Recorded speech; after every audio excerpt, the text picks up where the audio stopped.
विष्णु, आओ। इन तुच्छ देवताओं की तरह तुम भी मेरा कुछ नहीं बिगाड़ पाओगे, क्योंकि मैं अमर हूं।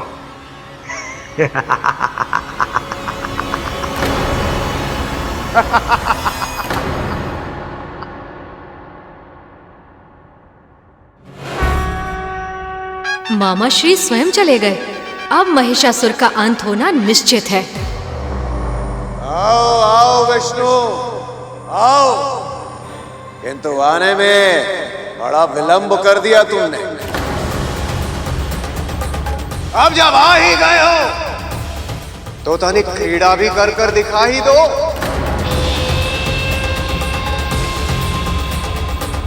किंतु हाँ, अपना सबसे सर्वश्रेष्ठ, सबसे शक्तिशाली अस्त्र का ही प्रयोग करना, और स्मरण रखना, तुम्हारे कोई अस्त्र काम नहीं आएंगे। सारे के सारे व्यर्थ हैं।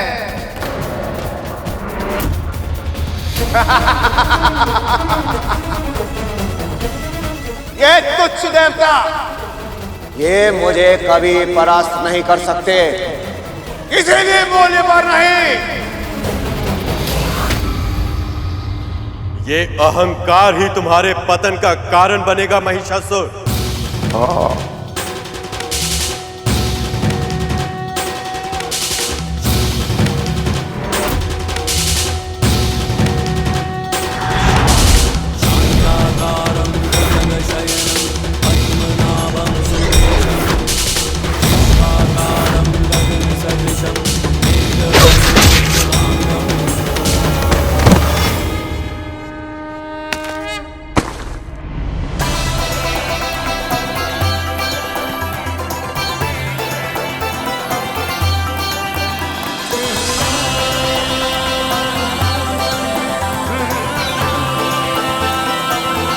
सृष्टि संचालक, धर्म रक्षक श्री नारायण की जय। श्री नारायण की जय। श्री नारायण की जय। महिषासुर का अंत हो गया। अब माँ शीघ्र ही कैलाश लौटेंगी।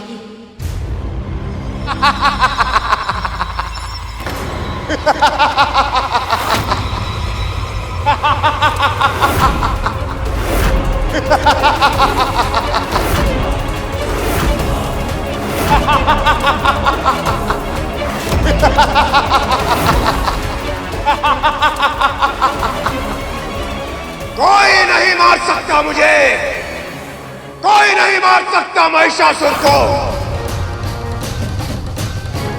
तुम विष्णु, तुम भी नहीं मार सकते मुझे।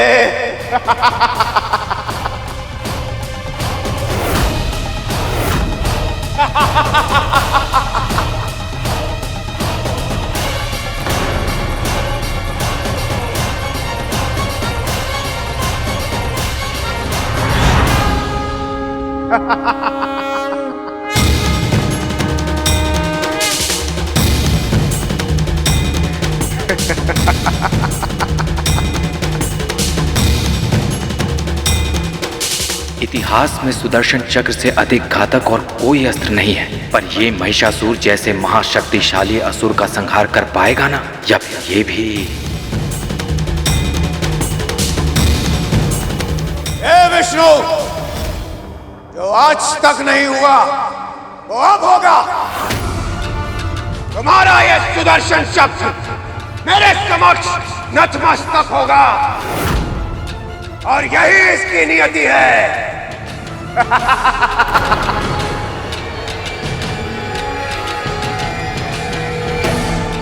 दम की अति से अपनी सहज बुद्धि भी खो चुके हो तुम। अब ये सुदर्शन चक्र ही तुम्हें तुम्हारी विलक्षणता का आभास दिलाएगा।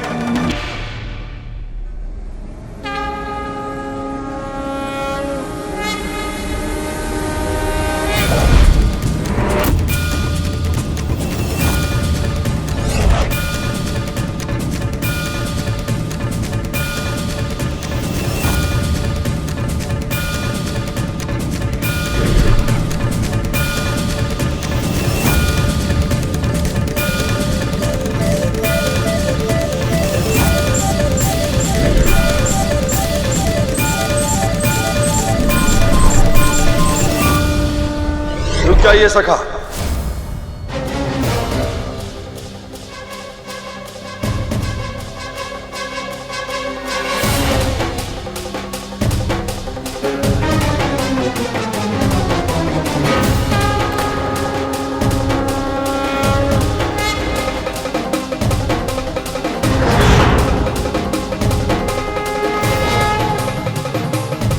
ब्रह्मदेव के वरदान के बाद किसी भी पुरुष के लिए इस दुष्ट के प्राण लेना संभव नहीं है। यदि आपके सुदर्शन चक्र से इसकी मृत्यु हो गई तो ब्रह्मदेव के वरदान की महिमा भी भंग हो जाएगी। ये पापी, अत्याचारी, फिर भी इसे जीवित रहना होगा। इस भेद को समझने में मुझे भी समय लगा सका, पर यही विधि का विधान है। इस पापी की मृत्यु केवल देवी पार्वती के हाथों ही होगी। इस पापी की मृत्यु केवल देवी पार्वती के हाथों ही होगी। आप निश्चिंत रहें। यह संकल्प देवी पार्वती पहले ही ले चुकी हैं और इस उद्देश्य को पूर्ण करने के लिए वो जल्द ही नया अवतार भी लेंगे।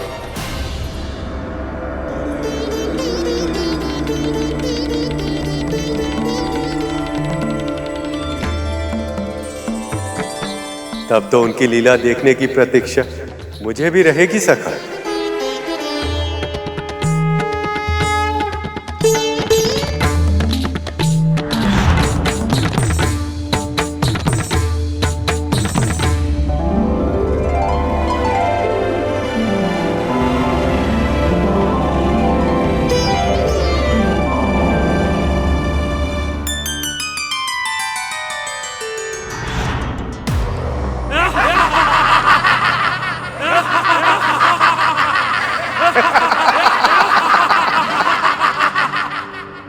केवल चक्र ही नहीं, इस चक्र का स्वामी और ये तुच्छ देवता सभी भाग खड़े हुए। कोई नहीं मार सकता मुझे, कोई नहीं। मैं ही हूं सर्वशक्तिशाली त्रिलोक विजेता महिषासुर।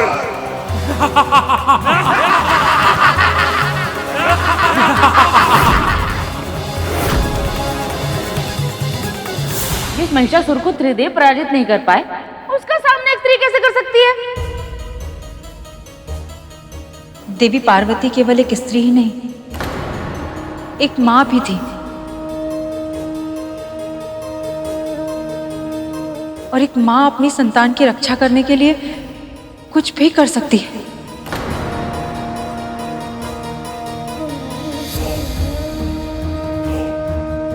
फिर वो तो जगत जननी है, उन्होंने पल भर में महिषासुर का संहार कर दिया होगा, है ना प्रभु? जो सरल दिखता है वो करने में भी सरल हो, ये आवश्यक नहीं है सुपन। अभी तो मां की लीला केवल आरंभ हुई थी। उनका उद्देश्य केवल एक राक्षस को मारना नहीं था, बल्कि उस विचारधारा का संहार करना था जो स्त्रियों को निर्बल और अक्षम समझती है।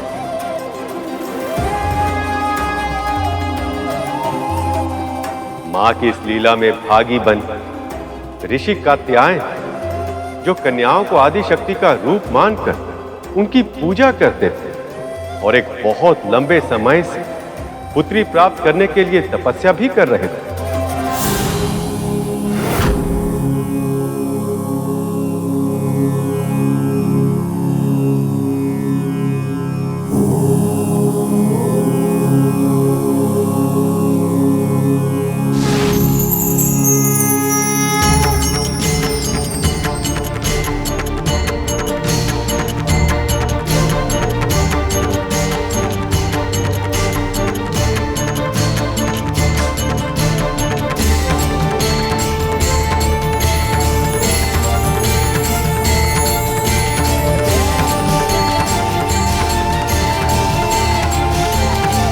आपकी तपस्या पूरी हुई ऋषिवर। मैं आपकी भक्ति से प्रसन्न हूं। वरदान मांगिए। माँ, वर्षों से मैंने एक ही स्वप्न देखा है, आपको पुत्री के रूप में पाने का स्वप्न, आपको पुत्री के रूप में दुलार करने का स्वप्न। माँ, पुत्री के रूप में मेरे यहां अवतार लीजिए और कन्या के रूप में स्त्री शक्ति के सामर्थ्य को इस संसार के सामने उजागर कीजिए। माँ, तथास्तु।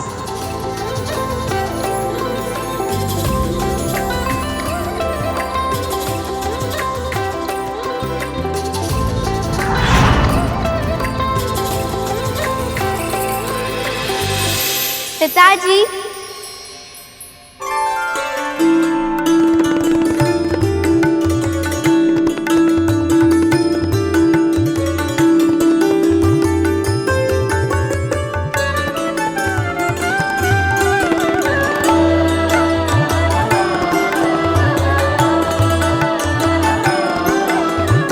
प्रणाम पिताजी।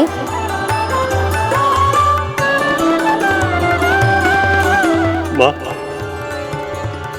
आपने हमें धन्य कर दिया। माँ, माँ, पर मैं तो आपकी पुत्री हूँ पिताजी। पुत्री? हाँ पुत्री, मेरी पुत्री। आज से आपका नाम होगा कात्यायनी। आज से आपका नाम होगा कात्यायनी। आज से आपका नाम होगा कात्यायनी। आज से आपका नाम होगा कात्यायनी। कात्यायन की पुत्री कात्यायनी। कात्यायन की पुत्री कात्यायनी। कात्यायन की पुत्री कात्यायनी। मुझे भूख लगी है, कुछ खाने के लिए दीजिए ना पिताजी। भूख लगी? लाता हूं। बस अभी लेके आया। माँ, शक्ति रूप महिषासुर मर्दिनी हेमा कात्यायनी, नारी का आदर्श प्रतीक तू ही जगत की जननी है माँ, तू ही दानव घातिनी है माँ, तू ही दानव घातिनी।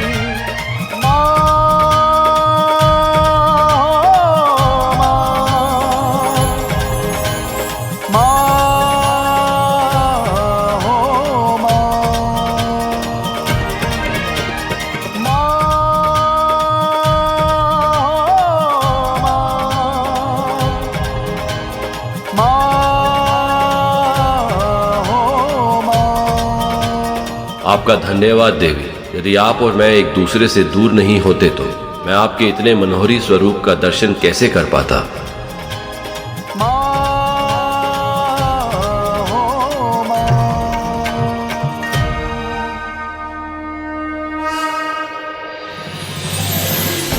मैं कैसे व्यक्त करूं माँ कि आपका पुत्र होना मेरे लिए कितने सौभाग्य की बात है।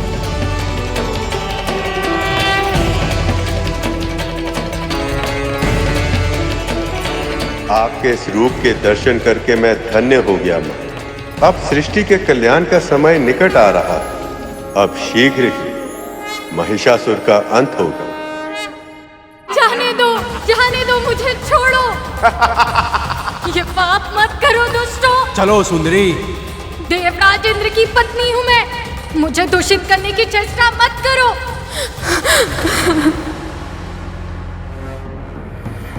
महाराज की चरण वंदना करो सुंदरी।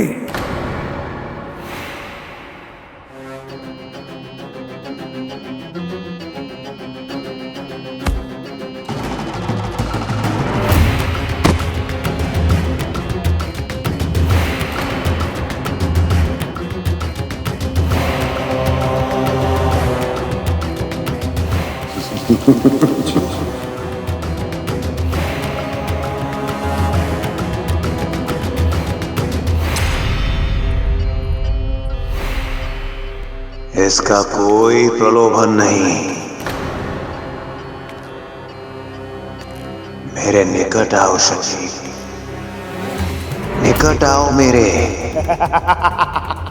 नहीं, मुझे मत छूना। मैं एक पतिव्रता स्त्री हूँ।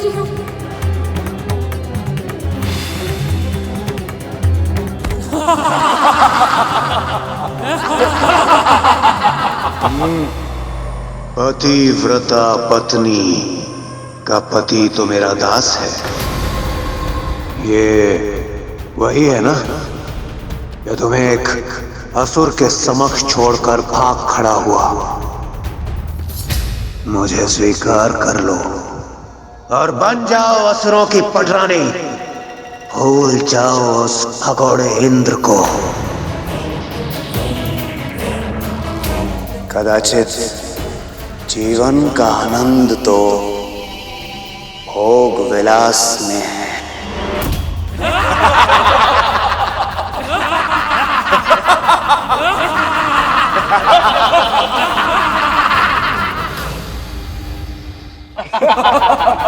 छी! निर्लज्ज अधम दुष्ट!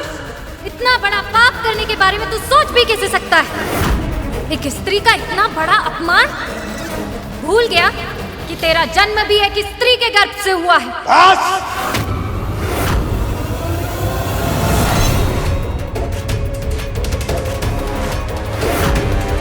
सृष्टि के सर्वश्रेष्ठ योद्धा के समक्ष ऐसा अनर्गल प्रलाप उचित नहीं। तो मैं तुम्हें ज्ञात कराऊंगा क्या है महिषासुर।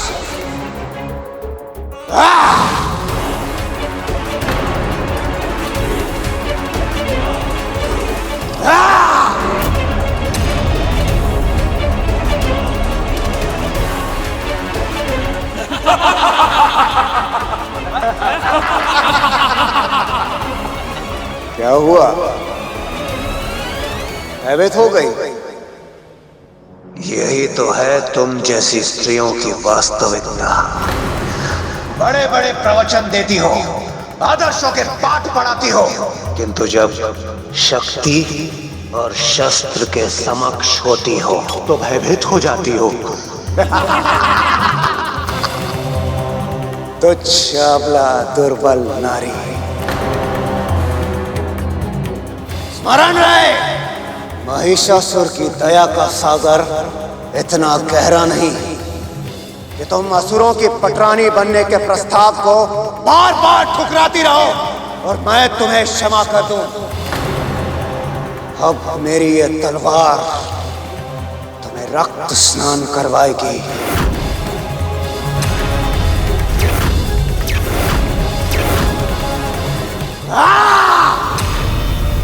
स्त्री की मर्यादा लांघने का दुस्साहस मत कर महिषासुर।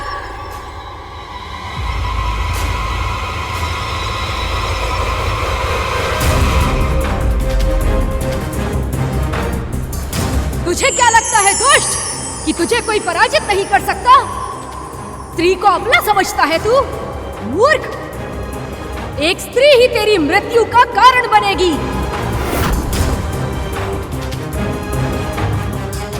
वरदान के कारण कोई पुरुष तुझे हानि नहीं पहुंचा सकता, पर तुझे मारने वाली कन्या जन्म ले चुकी है। तेरा काल निकट आ रहा है अत्याचारी, तीव्र गति से बढ़ रहा है तेरी ओर।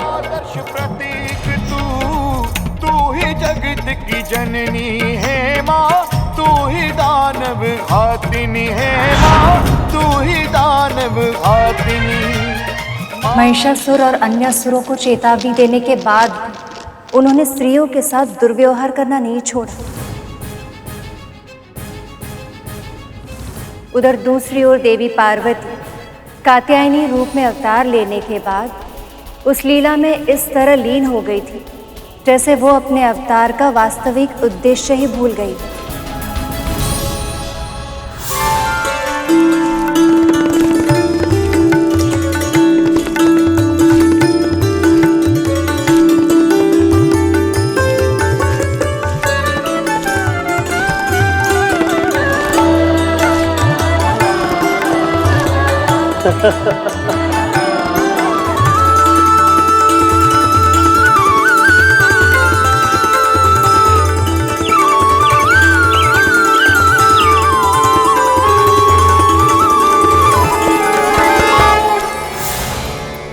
फिर क्या हुआ माँ?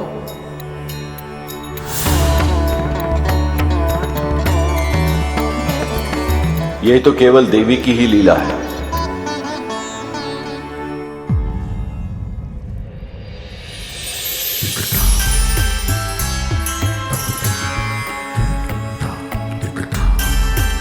आप सब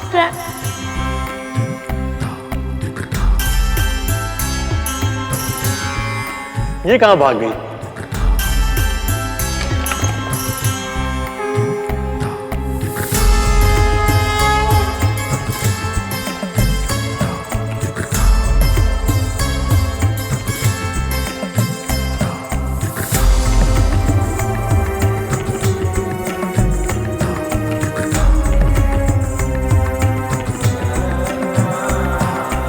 त्रिदेव, आप और सभी देवतागण, आप सब एक साथ यहाँ,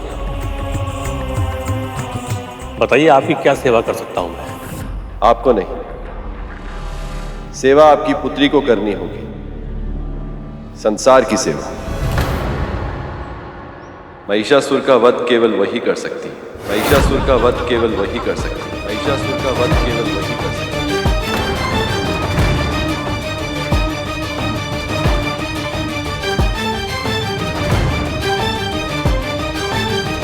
महिषासुर का वध। पर महादेव, वो तो बहुत शक्तिशाली है और स्त्रियों के लिए वो बहुत क्रूर भी है। कैसे अपनी कोमल पुत्री को उसके सामने भेजूंगा? जब आंधी चलती है तो बड़े बड़े वृक्ष गिर जाते हैं, पर ये कोमल घास, इसकी जड़ें इतनी शक्तिशाली होती हैं कि बड़ी बड़ी आंधी भी इसको हानि नहीं पहुंचा पाती। ऐसी ही शक्ति है आपकी पुत्री में ऋषिवर। वो देखने में कोमल अवश्य है, पर उसकी जड़ें बड़ी शक्तिशाली हैं।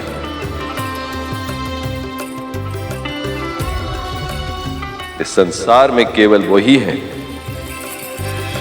जो महिषासुर को पराजित कर सकती है।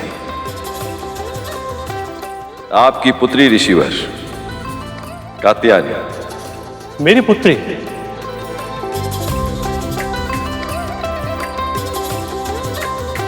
महादेव, दुष्ट को दंड तो मिलना ही चाहिए।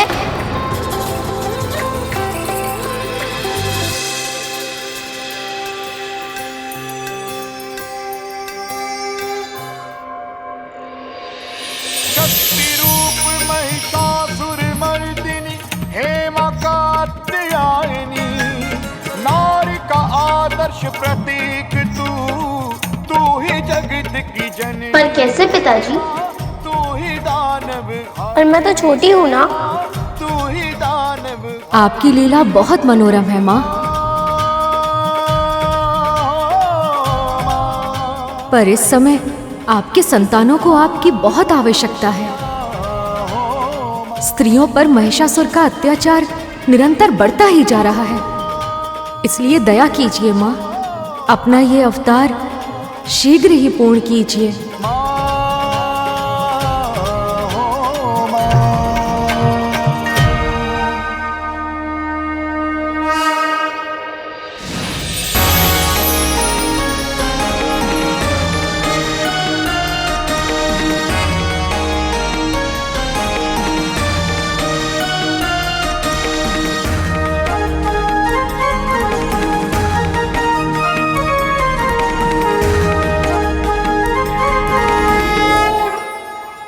विघ्नहर्ता के रूप में मैं आपको आशीर्वाद देता हूँ कि आपके मार्ग में कोई विघ्न नहीं आएगा। देवी कात्यायनी, मेरी ओर से ये त्रिशूल की भेंट स्वीकार कर। मेरी ओर से ये चक्र स्वीकार करें देवी। ये शंख मेरी ओर से मां। मां, ये अग्नि अस्त्र मेरी ओर से। ये वायु अस्त्र स्वीकार कीजिए मां। ये वज्र मेरी ओर से स्वीकार करें देवी। मेरा तेज आपको समर्पित है मां। कभी ना मुरझाने वाला ये कमल, इस भेंट को विश्वकर्मा की ओर से स्वीकार करें मां। मैं ब्रह्मदेव भेंट स्वरूप ये सिंह आपको अर्पित करता हूं। इसे स्वीकार कर मुझे कृतार्थ करें।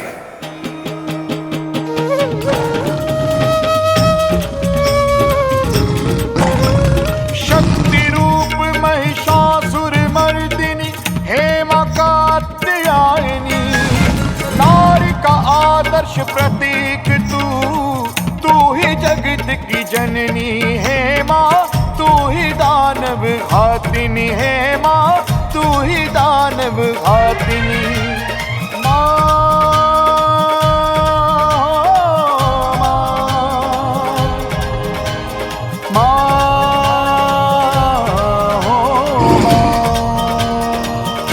महिषासुर का वध अवश्य होगा, परंतु सही समय आने पर, क्योंकि अभी उसके पापों का घड़ा भरने में समय है। और फिर मैं एक माँ भी हूँ, उसका वध करने से पहले उसे अपना व्यवहार सुधारने का एक अवसर अवश्य दूंगी।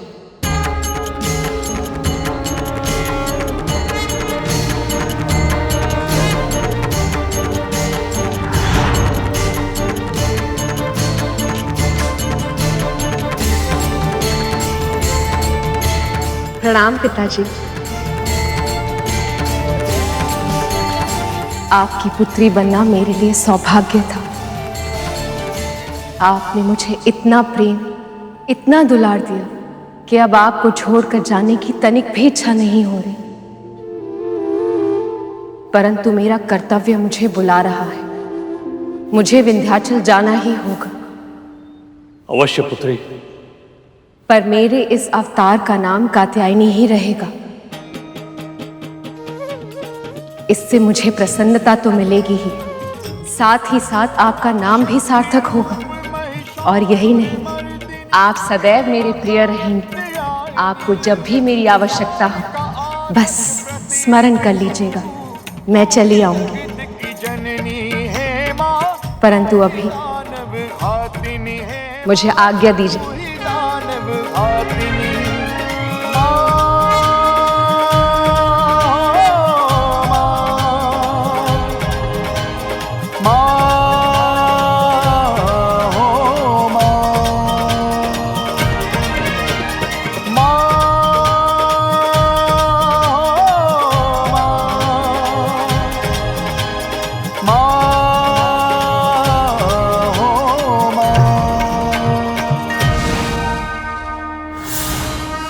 फिर मां कात्यायनी सिंह पर आरूढ़ होकर विंध्याचल चली गई।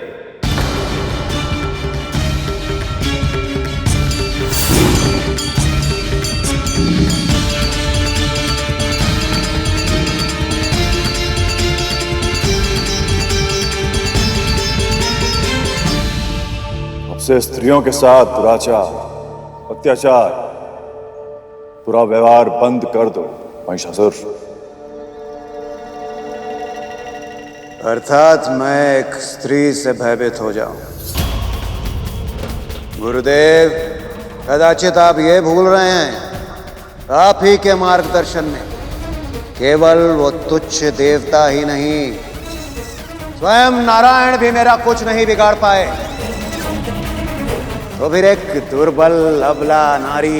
स्त्रियों को अबला समझकर उनका शोषण करना संसार की सबसे बड़ी मूर्खता है असुरराज। स्मरण रखो, नए जीवन को जन्म देने की शक्ति केवल स्त्री के पास होती है, और जो रचना करने में सक्षम है, विनाश भी उसी के संकेतों पर नृत्य करता है। किंतु गुरुदेव, मेरा सजन की गोद में खेलता है विनाश। गुरुदेव,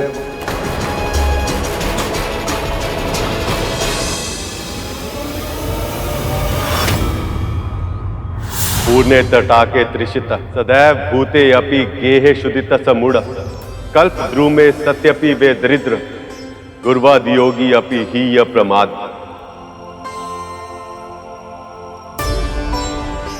अर्थात जो व्यक्ति गुरु प्राप्त होने के बाद भी अज्ञानी बना रहे, उस ज्ञान के अनुरूप आचरण न करे, तो वो मूर्ख, जल से भरे सरोवर के निकट होते हुए भी प्यासा, घर में अनाज होते हुए भी भूखा और कल वृक्ष के निकट होते हुए भी दरिद्र ही होता। आकाशवाणी और स्वप्न संदेश मिलने के बाद गुरु के मना करने के बाद भी महिषासुर ने स्त्रियों का सम्मान करना नहीं सीखा। जैसे अहंकार ने उसके मन को घेर लिया, सर्व अधिक शक्तिशाली होने के आभास के कारण उसके कान कुछ भी उचित सुनने के लिए तैयार नहीं थे। उसकी समझ में अभिमान का आवरण पड़ गया था। ये सब देखने के बाद त्रिदेवों ने निर्णय किया कि उसके पाप के घड़े को शीघ्र ही भरना होगा, तभी माँ कात्यायनी उसका वध कर पाएगी और ये सब वही कर सकते थे।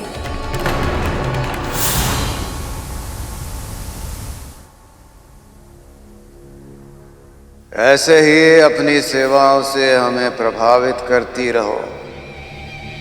बहुत आनंद आ रहा है।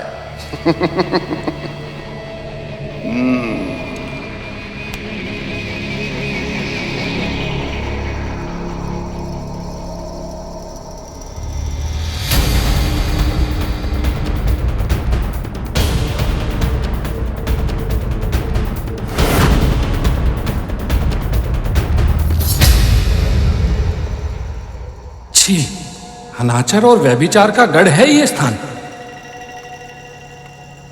नारायण नारायण।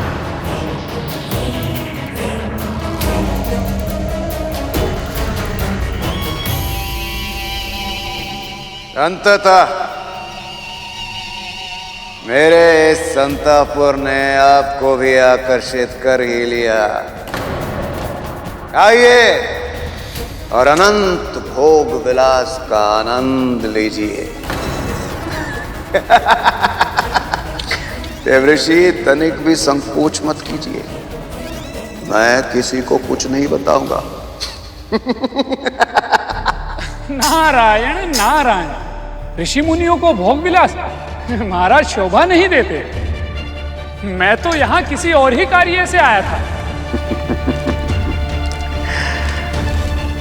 मुझे ज्ञात है तुम दुर्बल हो, किंतु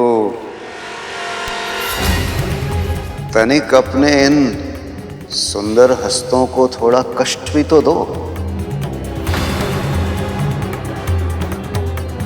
बिना बल के तो अंग मर्दन में भी कोई स्वाद नहीं आता सुंदरी।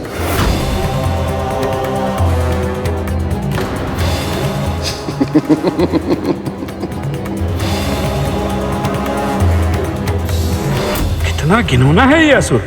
हाँ, तो किस विषय में चर्चा करना चाह रहे थे आप देवऋषि?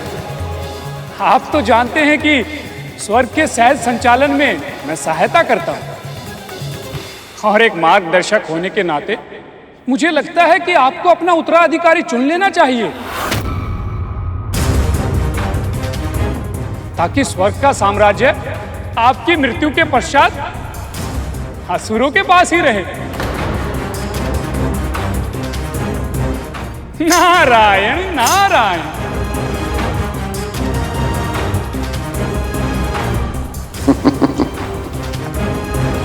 मृत्यु और मेरी त्रिलोक विजेता महिषासुर की मृत्यु, इसका ये अहंकार ही इसके अंत के निकट ले जाएगा। नारायण नारायण।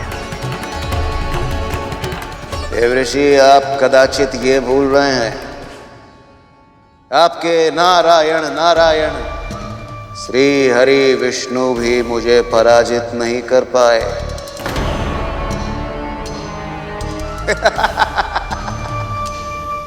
कौन मारेगा मुझे? कौन मारेगा? कात्यायनी कात्यायनी कात्यायनी।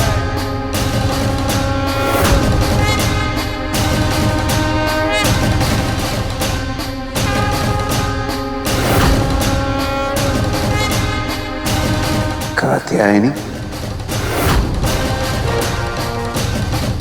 कौन है कात्यायनी? उनका परिचय देना तो मेरे लिए भी बहुत कठिन होगा महाराज। स्त्रियों में सर्वश्रेष्ठ दयालु, बुद्धिमान, उनकी आंखों की ज्योति में स्वयं ज्ञान बसता है। वो जब बोलती हैं, उनकी ध्वनि में संगीत के सातों सुर शोभा पाते हैं। नारायण नारायण।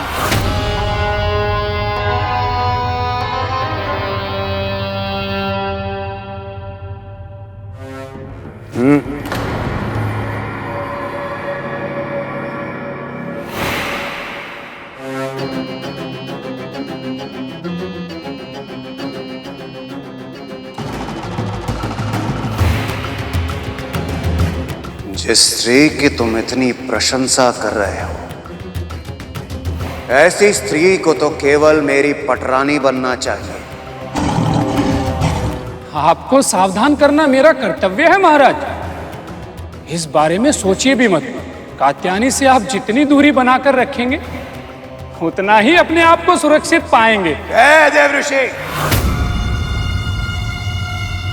आपको मेरी सुरक्षा की चिंता करने की आवश्यकता नहीं है। सेनापति,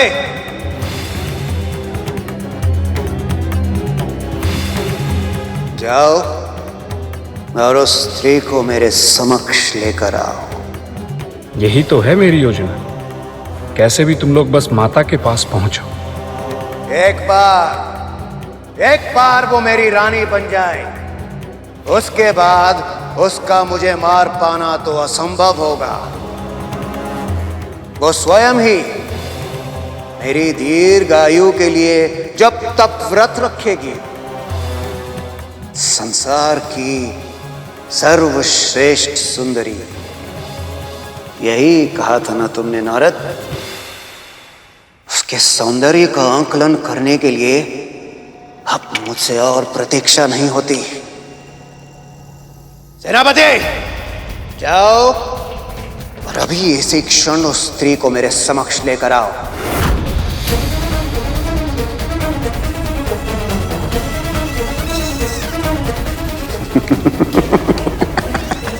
तुम्हें ज्ञात नहीं है महिषासुर, तुम्हारी कितनी बुरी दशा करने वाली है माता कात्यायनी। शीघ्र ही तुम्हें ज्ञान मिल जाएगा कि जिन स्त्रियों को तुम पीड़ा देते हो, उनका घोर अपमान करते हो, उसकी वास्तविक शक्ति कितनी असीम होती है।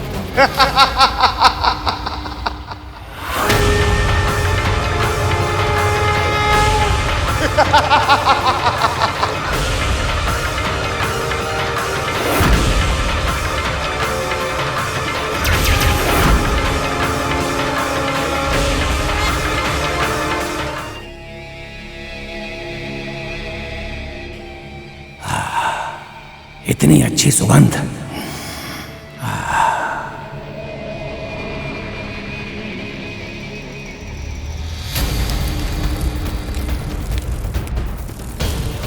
ये सारी तितलियां और भौरे ये कहां जा रही हैं? चलो।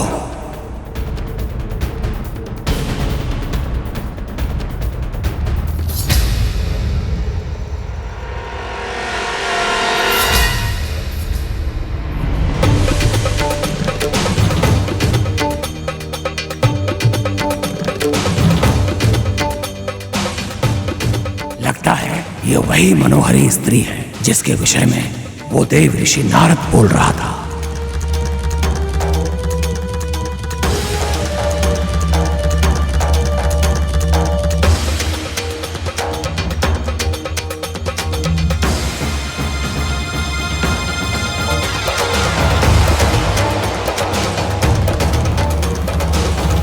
क्या यही है वो सुंदरी?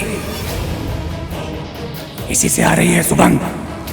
गौर वर्ण की त्वचा, इतने लंबे घने बाल, सचमुच पीछे से देखने पर भी इतने आकर्षण का आभास हो रहा है, तो सामने से कैसी दिखती होगी ये?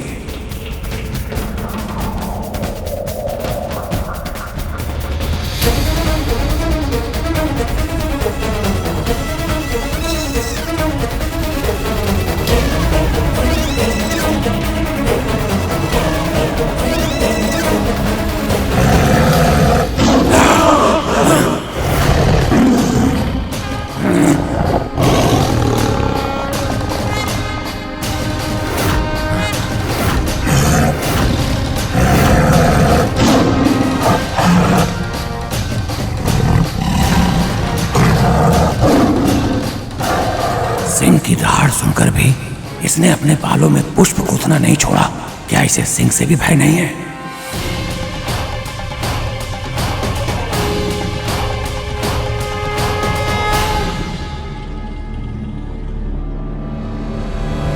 शक्ति रूप महिषासुर मर्दिनी हेमा कात्यायनी, नारी का आदर्श प्रतीक, सूर्य की तरह चमकता हुआ मुख, यह अद्वितीय सुंदरता, ये स्त्री तो सचमुच अद्भुत है। घातिनी हेमा तू ही दानव घातिनी।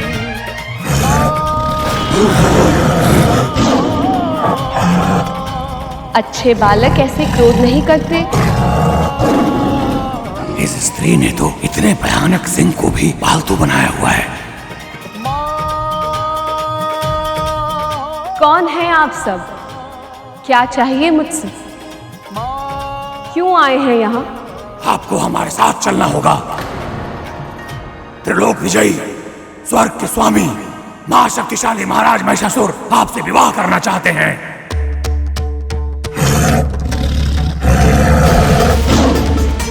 महिषासुर? ये कौन है?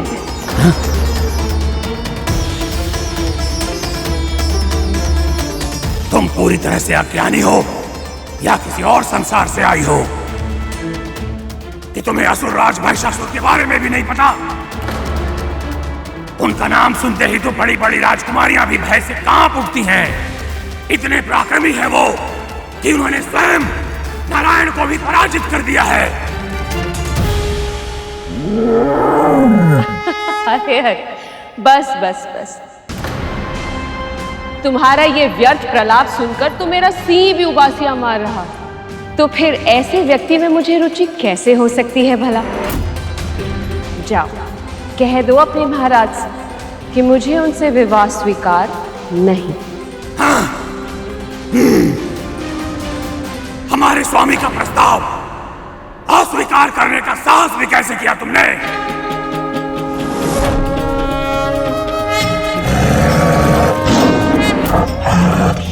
साहस? अरे इसमें साहस का प्रश्न ही नहीं उठता। मुझे रुचि नहीं है तो मैंने ना कह दिया। अब तुम्हारे महाराज ने स्वयं देवराज इंद्र को पराजित किया है या स्वयं नारायण को पराजित किया है, मुझे इससे कोई अंतर नहीं पड़ता। मैं तो उसी से विवाह करूंगी जो मुझे युद्ध में पराजित कर सके। इसीलिए वापस लौट जाओ और कह दो अपने महाराज से कि यदि वो मुझसे विवाह करना चाहते हैं तो यहाँ पधारे और मुझसे युद्ध करें।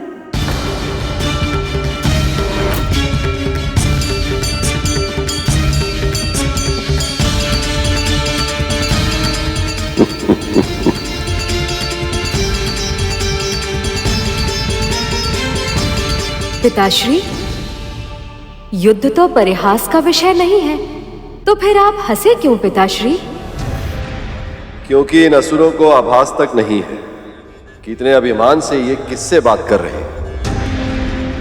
महिषासुर की तरह भी इन्होंने तुम्हारी मां की शक्ति को, नारी की शक्ति को कम आंकने की भूल की है। अब मेरी रुचि तो ये जानने में है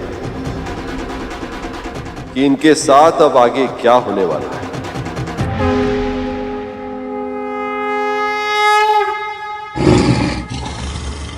साधारण स्त्री हो तुमसे युद्ध करने के लिए हमारे स्वामी को आने की आवश्यकता नहीं है, उसके लिए मैं ही पर्याप्त हूं। और मुझे तुमसे युद्ध करने की आवश्यकता नहीं, तुम्हारे लिए तो मेरा सिंहराज ही पर्याप्त है।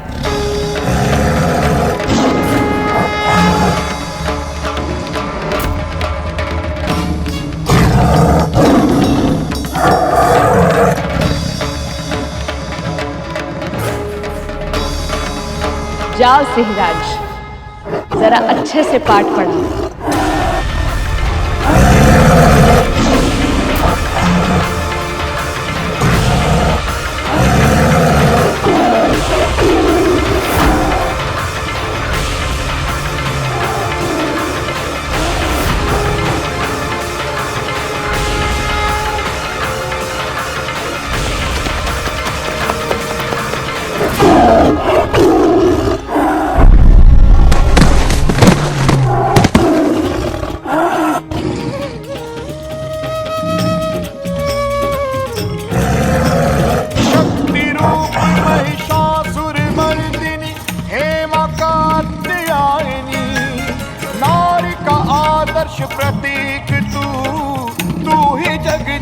जननी है माँ, तू ही दानव घातिनी है माँ, तू ही दानव घातिनी।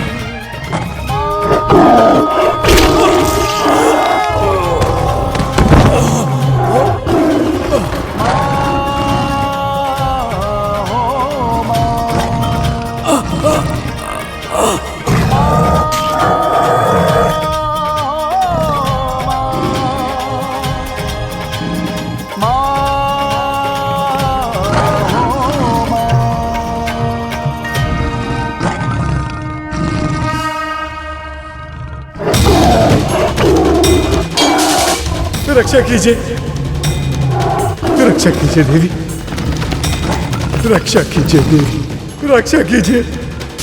ठहरो सिराज।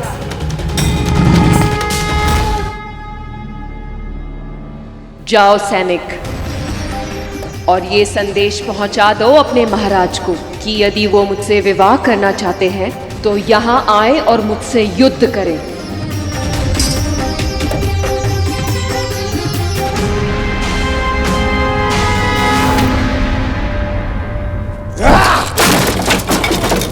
तुम एक साधारण स्त्री से पराजित होकर नहीं, बल्कि उसके पालतू पशु से भी पराजित होकर आए हो। और तुम्हारा इतना दुस्साहस कि तुम मुझे सुझाव दो कि मैं स्वयं जाकर उससे युद्ध करूं। मूर्ख हो तुम। युद्ध अपने समान शक्तिशाली से किया जाता है, ना कि कोई दुर्बल अबला नारी से। और जिसमें इतनी साधारण समझ ना हो वो मेरी सेना में रहने योग्य नहीं।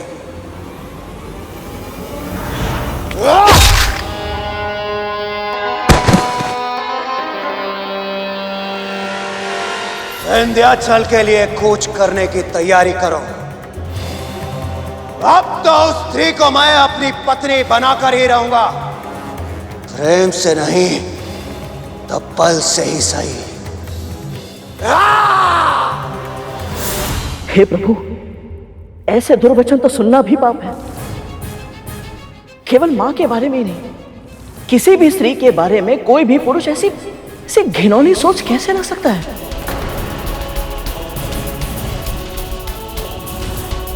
पशु भी एक दूसरे के साथ इससे अच्छा व्यवहार करते हैं। सही कह रहे हैं भैया जी। जब एक गाय गर्भवती होती है तो एक सांड उसके भाग का घास चरना तो दूर की बात, उसे सूंघता भी नहीं है। वो भी एक मां का सम्मान करना जानता है।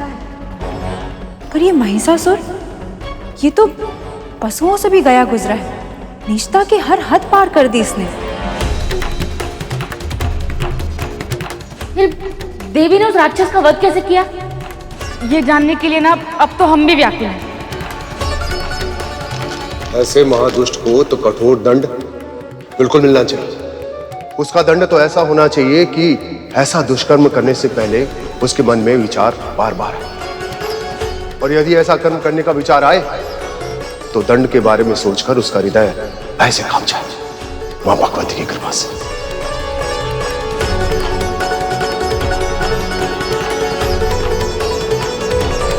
ऐसा ही हुआ। देवी कात्यायनी ने बड़ी ही चतुराई से अपने शत्रु को अपने सामने आने के लिए विवश कर दिया।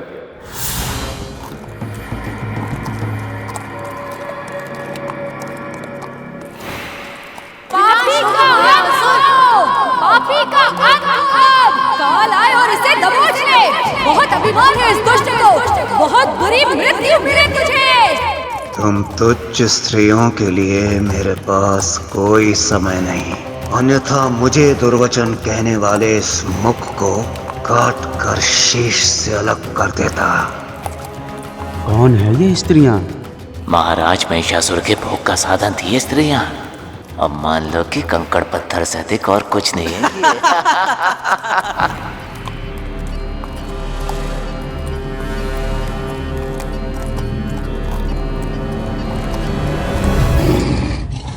तुमने तो रक्तपान भी कर लिया सिंहराज, फिर भी इस मूर्ख का अभिमान समाप्त नहीं हुआ। पर अब इसे दंड देने का अवसर आ गया है।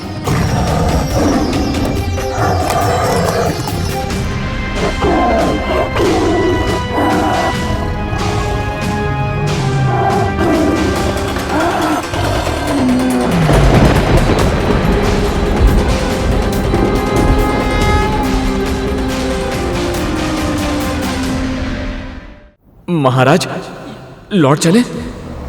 लौटेंगे तो हम अवश्य, किंतु उस स्त्री को अपने साथ लेकर।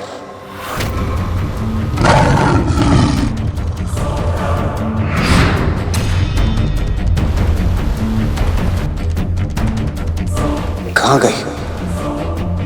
भाभी तो यही थी।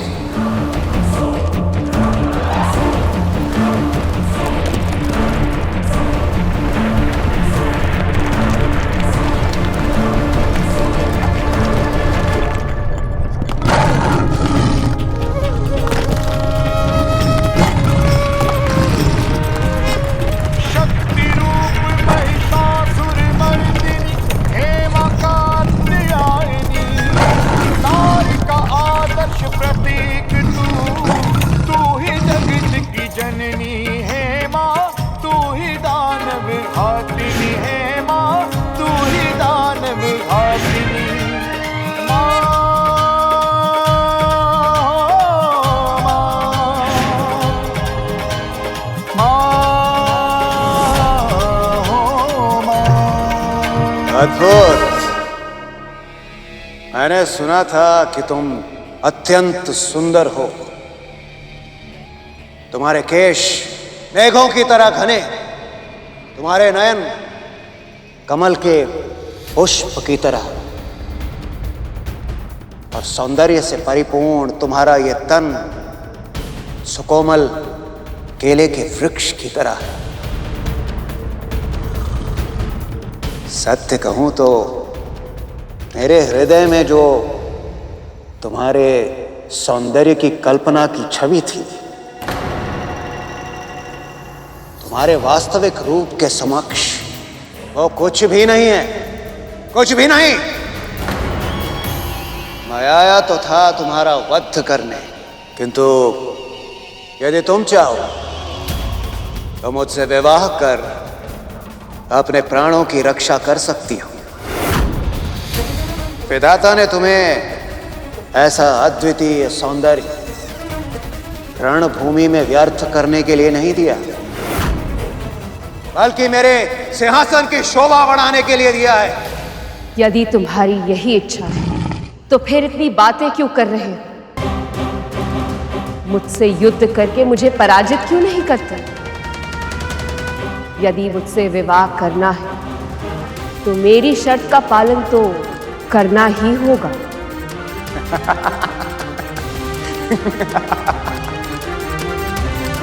कोमल पुष्प अग्नि से भिड़ा नहीं करते सुंदरी। तुम्हें मेरी शक्ति का तनिक भी आभास नहीं है। समस्त देवता ही नहीं, तुम्हारे नारायण भी मुझे पराजित नहीं कर पाए। इतना शक्तिशाली हूं मैं, सर्वश्रेष्ठ महिषासुर।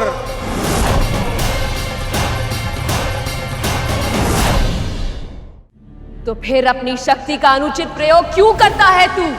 क्यों स्त्रियों का हरण करता है, उन्हें सताता है और फिर उनके साथ दुराचार करता है? अरे मूर्ख, स्त्रियों का अपमान करते समय तुझे इतना भी स्मरण नहीं रहता कि तू खुद एक स्त्री से ही जन्मा हुआ है। हे अज्ञानी, जो मात्र भक्ति का अपमान करता है वो माता के हाथों ही मारा जाता है। तू भी मारा जाएगा। अपना नारे बंद कर, अपना अनर्गल प्रलाप। त्रिलोक विजेता महिषासुर हूं मैं। यदि तू ठीक से नहीं मानी तो इन्हीं सुंदर केशों से घसीट कर ले जाऊंगा तुझे मैं यहां से।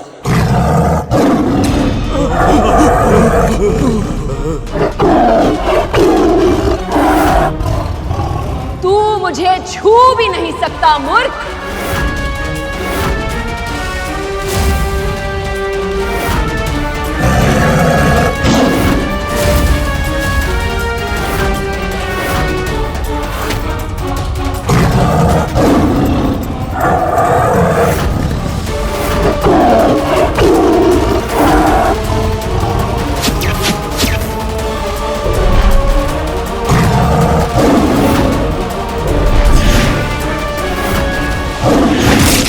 सिंहराज,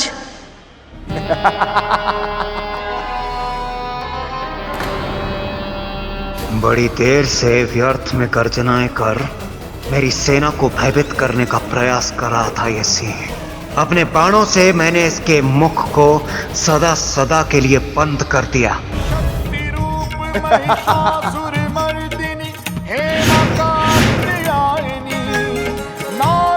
आदर्श प्रतीक तू ही जगत की जननी है माँ। ये कैसे संभव है? दानव घातिनी है माँ, तू ही दानव घातिनी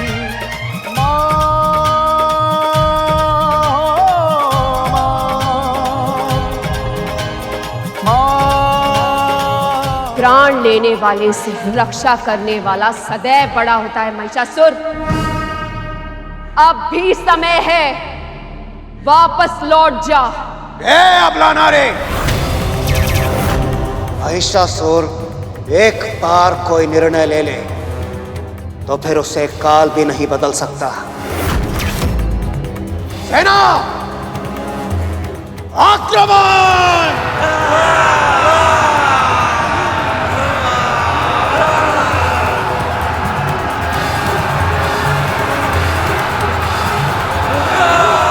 हे देवियां, मेरी सहायता हेतु कृपया प्रकट होइए।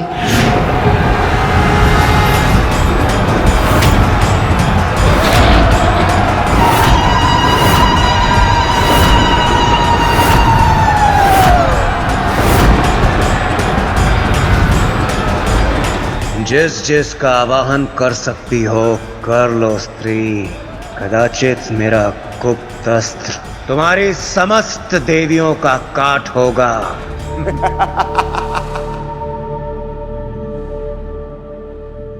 ये तो दुर्बल स्त्रियों की सेना है। ये करेगी हम विकट असुरों का सामना।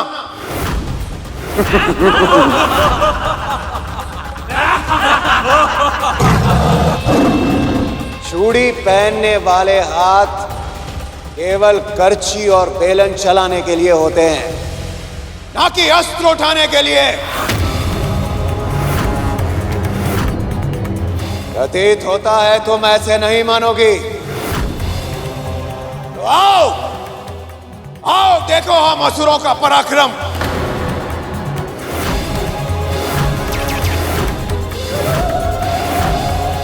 सेना आक्रमण!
इतनी विशाल सेना का अंत इतनी शीघ्र, ये कैसे संभव है?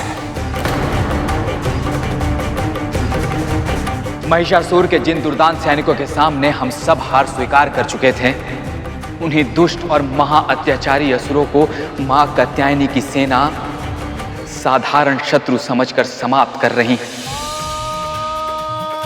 सचमुच मां की शक्ति अतुलनीय है, अतुलनीय है मां की शक्ति। माँ का ऐसा स्वरूप मैंने पहली बार देखा है पिताश्री। मेरे लिए तो ये सदैव ही ममता की मूर्ति रही है। इनका रूप इतना रौद्र भी हो सकता है, मैं तो ये कल्पना भी नहीं कर सकता था। जब मानव धरती पर किसान बनकर कुदाल चलाता है तो वो अन्न उपजाती है, और जब मानव उसी धरती पर शोषण की सीमा तक दोहन करता है तो वही धरती भूचाल लाकर एक ही क्षण में मानवों को धराशायी कर देती है। इसी तरह हर स्त्री के अंदर असीमित शक्ति होती है। आवश्यकता और समय के अनुसार तो उसका रूप सृजनात्मक और सहंकारी भी हो सकता है।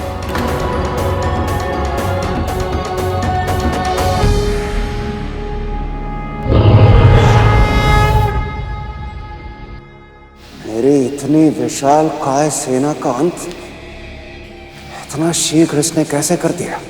जिस स्त्री शक्ति को तू दुर्बल समझ रहा था, उसने क्षण भर में ही तेरी पूरी सेना समाप्त कर दी। कड़छी और बेलन थामने वाले हाथों के सामने तेरे विकट असुर योद्धा सूखे पत्तों की तरह भूमि पर ढेर हो गए। अब तेरा भी अंत होगा महिषासुर। स्त्री, वो मेरा अंत नहीं कर सकती। मैं महिषासुर, मैं करूंगा तेरे अभिमान का अंत। तूने अपना शक्ति प्रदर्शन कर लिया, अब देख मैं दिखाता हूं तुझे अपनी शक्ति।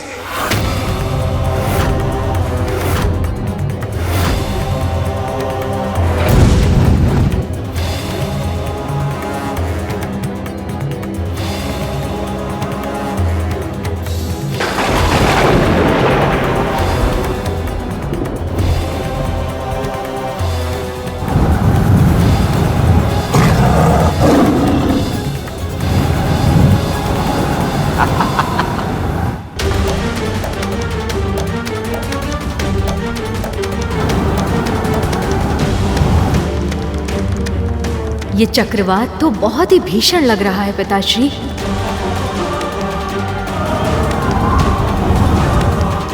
ये कितना भी भीषण ही क्यों ना हो गणेश, पर तुम्हारी मां के क्रोध से इस संसार में कुछ भी भीषण नहीं हो सकता, कुछ भी नहीं।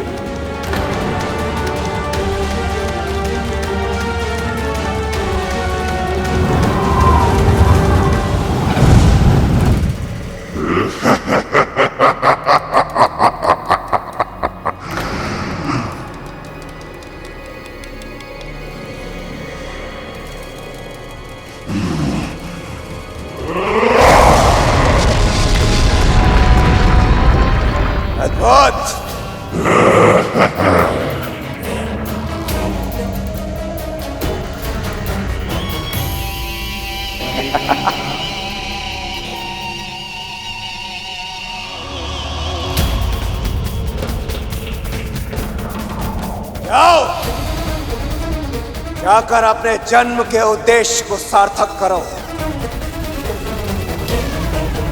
नष्ट कर दो शत्रु सेना को। जाओ।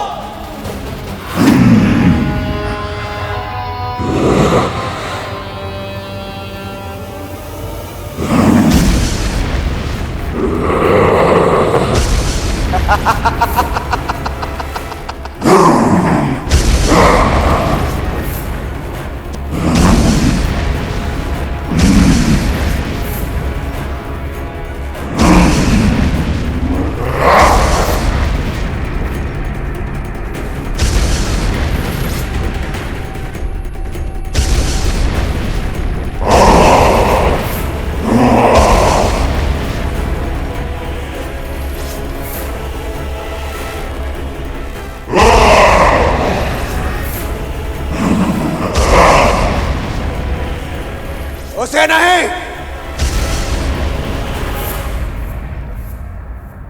उसके मान का मर्दन तो मैं स्वयं करूंगा।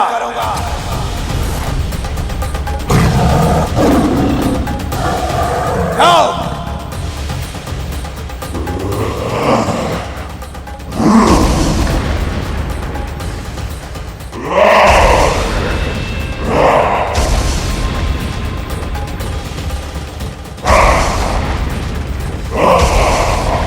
देवराज, ये दानव तो महाविशाल है।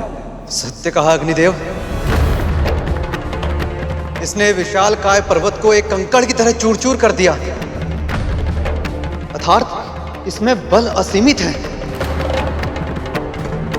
तो फिर ऐसे में मां कात्यायनी इस वृहदाकार दानव का सामना कैसे करेंगी? ये प्रश्न केवल आप सभी के मन में नहीं है देवगण। मेरा मन भी यही सोचकर चिंतित है पिताश्री। चिंता का तो प्रश्न भी नहीं उठता गणेश। तुम्हारी माँ इस पूरे संसार की माँ है, और माँ से बड़ा इस संसार में कुछ भी नहीं।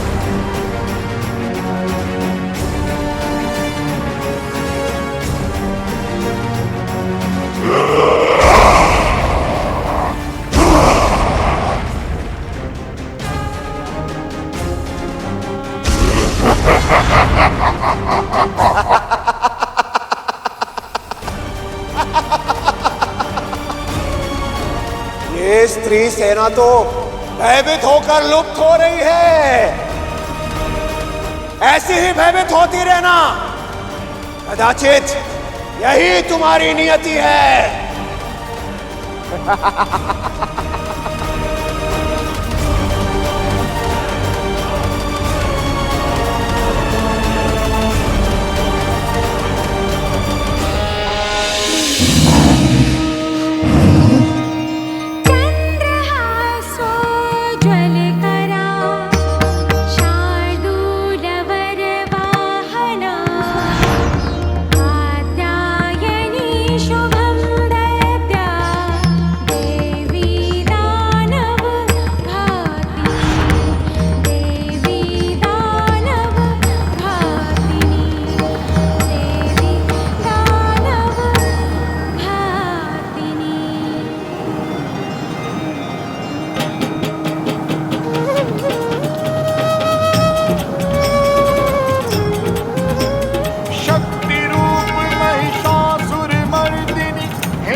प्रतीक तू ही जगत की जननी है माँ, तू ही दानव भातिनी है माँ, तू ही दानव भातिनी।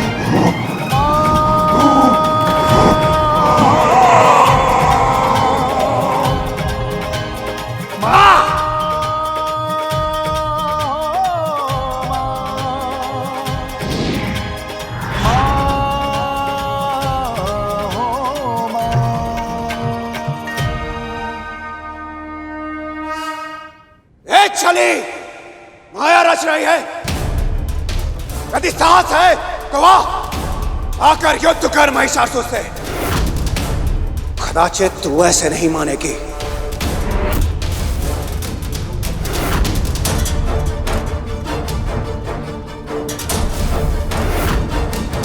माँ का ऐसा स्वरूप देखने के बाद भी इसके मन से दुष्टता समाप्त नहीं हुई। हाँ प्रभु, ये तो बड़े ही अचरज की बात है। अपनी पूरी सेना और उस विशाल दानव की दशा देखने के बाद भी इसके मन में यह आभास नहीं हुआ कि ये माँ के सामने कितना तुच्छ है। अभिमान का दुर्गुण ऐसा ही होता है नंदी। आंखों के सामने सत्य उपस्थित होता है, पर अभिमानी उसे देख नहीं पाता। देवी कात्यायनी के सत्य से जितना दूर जाएगा, इसका अंत उतना ही बुरा होगा।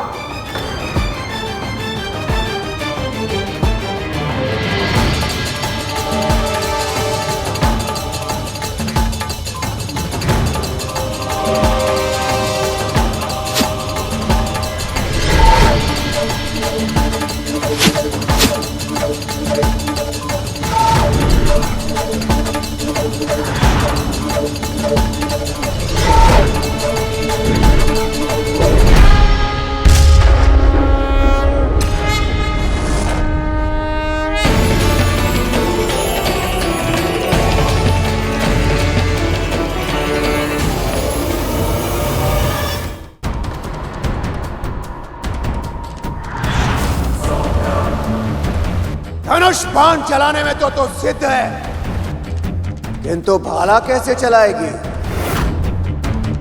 उसके लिए तो शक्ति चाहिए। कैसे सामना करेगी तू मेरा?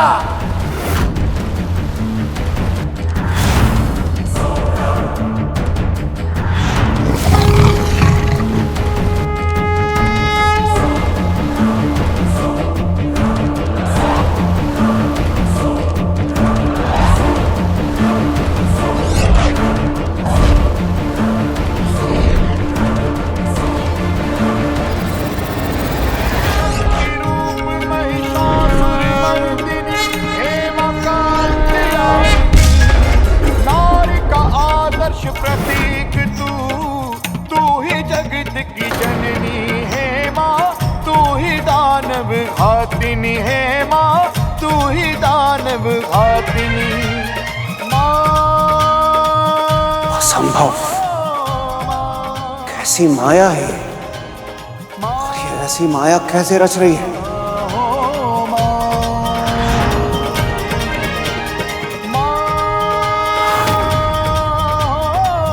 इंद्र का वज्र,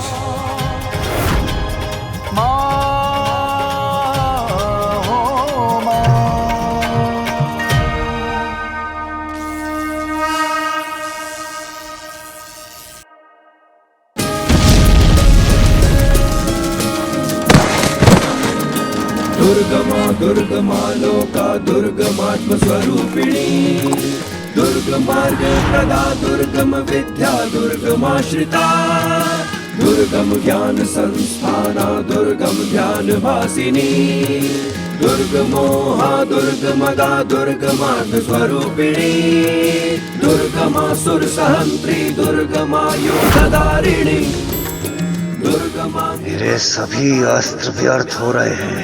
ये क्या हो रहा है मेरे साथ और कैसे?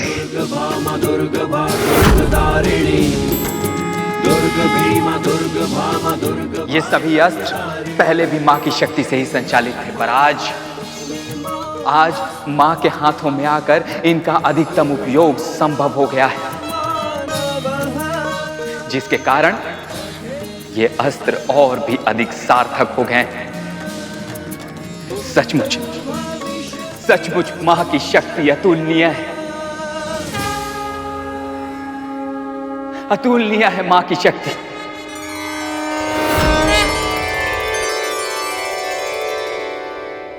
कैसे संभव है ये? कैसे इतनी शक्ति है तुझमें? ऐसी माया रच रही है तू? अब भी तेरा अभिमान पूरा नहीं हुआ महिषासुर।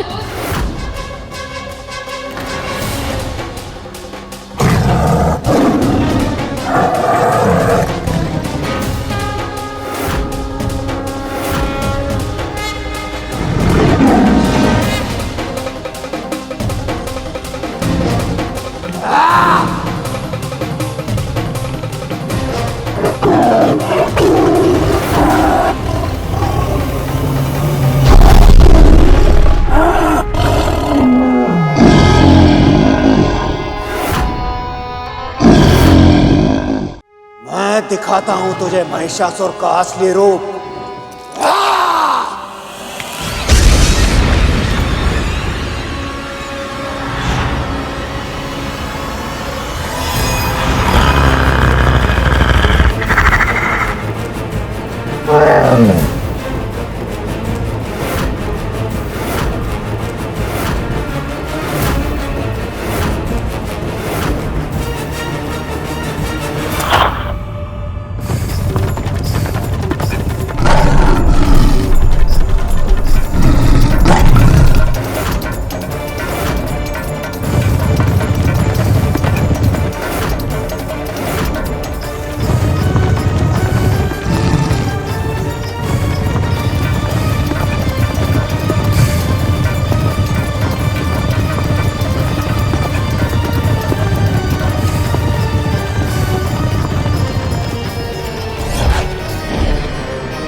जननी है माँ, तू ही दानव घातिनी है। महिषासुर के विनाश का समय निकट आ गया है। दया कीजिए माँ और इस संसार को इस पापी के अत्याचारों से मुक्ति दिलाइए।